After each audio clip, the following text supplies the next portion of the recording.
everyone, today I'm going to be doing a video that I knew at some point I would eventually have to do, and I've been dreading a little bit, but today is the day.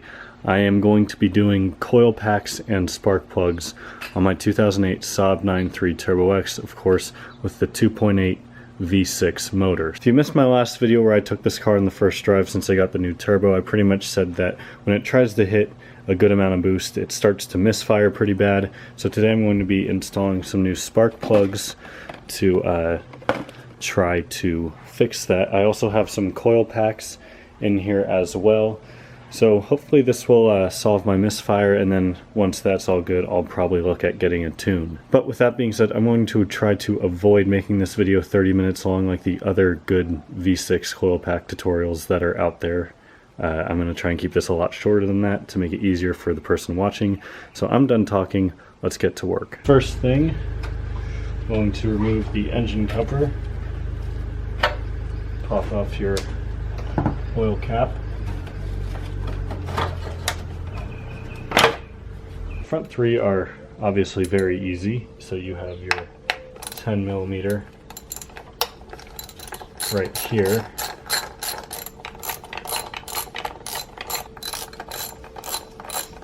Then you have your electrical connector. Just going to stick a flathead in there. It just kind of pops out pretty easily. The oil cap is actually in the way, so if you just kind of pull on it like that, it'll come out. And of course, last one right here.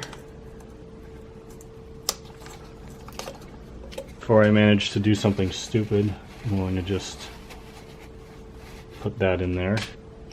It was a satisfying suction noise pulling that out. So it's good to see that all three of these are Bosch. Definitely do not replace these coils with garbage aftermarket ones just because they're $10 cheaper, because they're probably going to be bad. So now we can get our spark plugs out.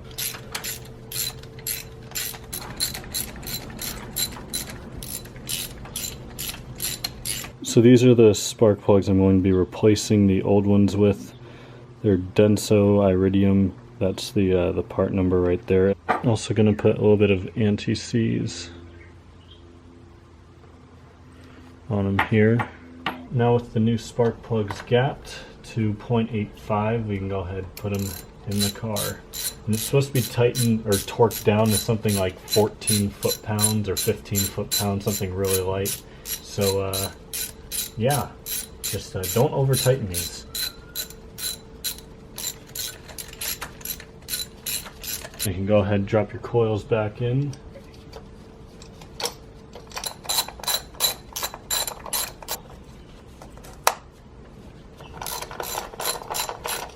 Just kind of slides on about halfway, and then you push that thing in and it'll slide back on the rest of the way. Pretty simple. You just kind of put it in and it rotates into place. Now time for the fun part. So I kind of popped this up a little bit and then pushed on the end here, and then that started to come out.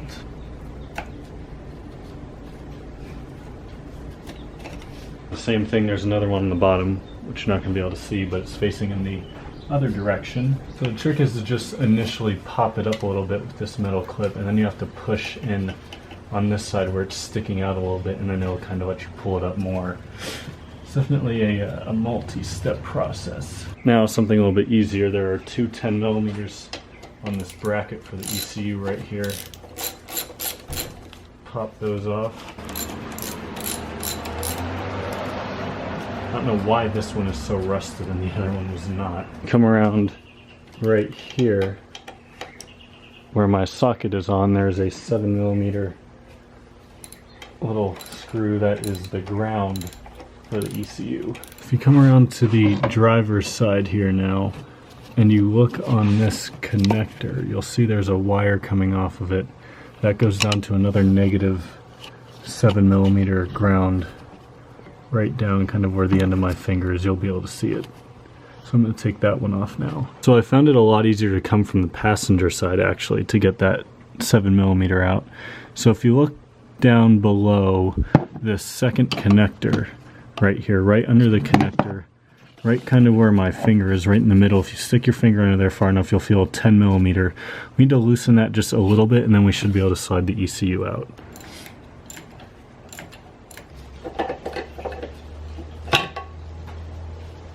Alright, there we go. Alright, so if you come down in here, that's the 10mm that I had right there. So I had a long socket on there, I was able to stick it under there and kind of guide it on with my finger. Now we're going to take this thing off so we can move this wiring harness out of the way the rest of the way. It's pretty much just a bunch of 10mm. There's one weird looking nut right here, and there's an electrical connector right here that I can pull off.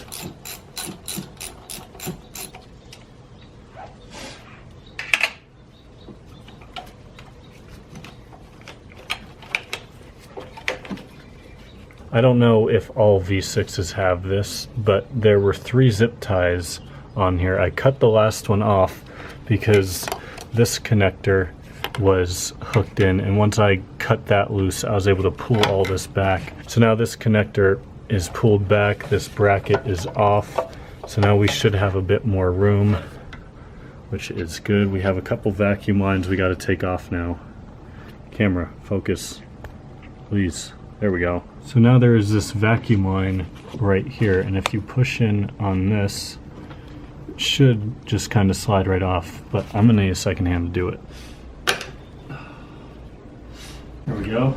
Be very careful with these because they're probably old brittle plastic. So right below where you just took this off, there's a 10mm that holds a bracket on for these, so we're going to take that off next. Doing that with a 1/4-inch drive. A good amount of force. That's all that can really fit in here. Just kind of gently pull those out.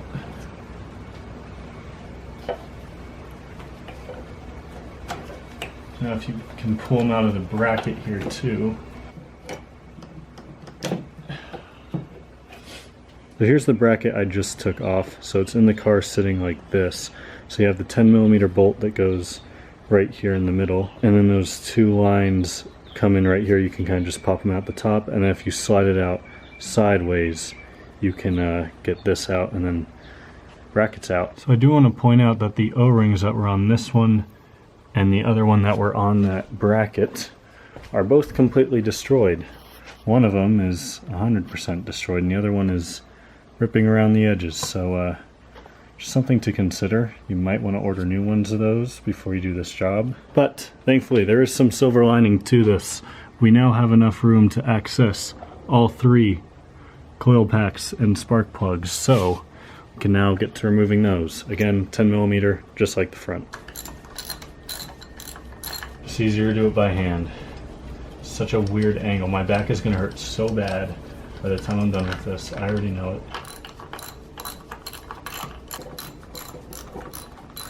Now, just like we did in the front, I'm going to break this electrical connector loose. Finding it easiest to just push on the back end of it, because at the angle it's at, I can't get the flathead in there. So I just push on the back, it'll pop out a little bit, and then I can pull it out the rest of the way from the front.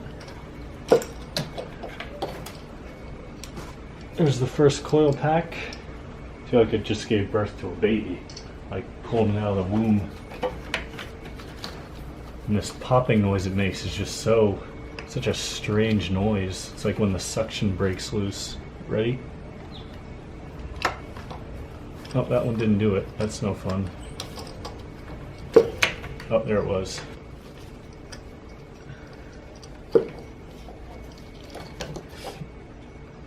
Now let's grab the old spark plugs. Thankfully these aren't at too steep of an angle, so you don't need like a joint in there that like allows you to change the angle, which is always a pain in the ass to deal with.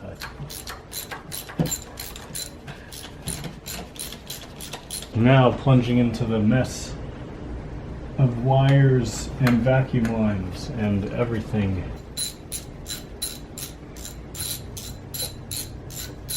The coil packs in there.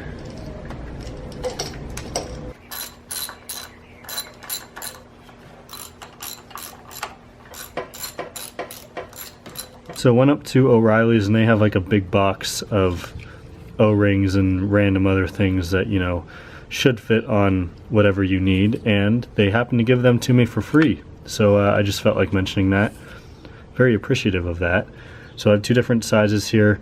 I think the bigger one is going to be the better one, but we'll see which one fits on there better, but just figured I would mention that. So let's put those on, and then we should be able to put that bracket back on. So the bigger one was a little bit loose around there, so I'm gonna go with the smaller one. That's right where the bracket slides into, right there, so I'm just gonna put that back in right now. It's just like so many just vacuum lines everywhere and hard plastic. It's just a maze. That's just the orientation that goes on right there. Well, that was a pain to get situated, but now we have that 10mm right down here that we need to tighten, and we can put this back on.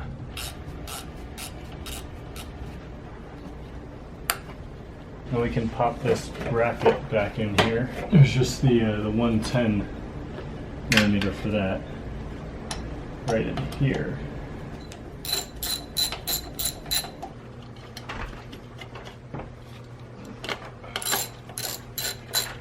And before we forget, we have this electrical connector, plugs in.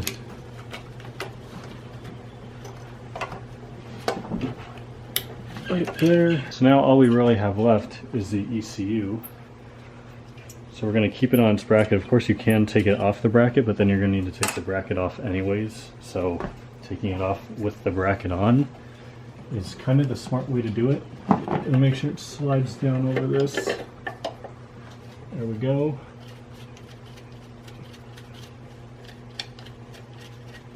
Alright, now I'm going to tighten the bottom of that bracket down and then tighten the two on top. Now I'm going to do the two 7mm grounds. Do not forget these or you will have a big problem. First one on this side is very easy to get to.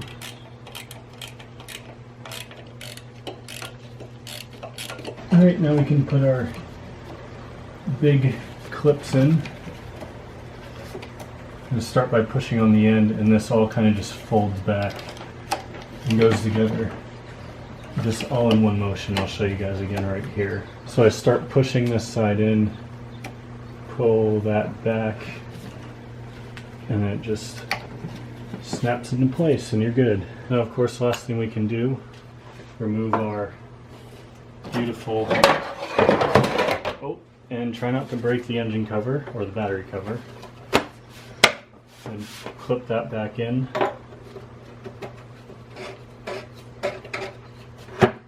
Now I should also mention at the beginning that I disconnected the battery, so I'm going to reconnect that now, put the battery cover back on, and then we'll be done. So there you go guys, that is how you do coil packs and spark plugs on a V6 Saab 9.3. Certainly much harder than on the B207 9.3, like that one right there. That being said, that's it for today guys. If you enjoyed it or found it helpful, make sure to give this video a thumbs up. I'll see you all next time.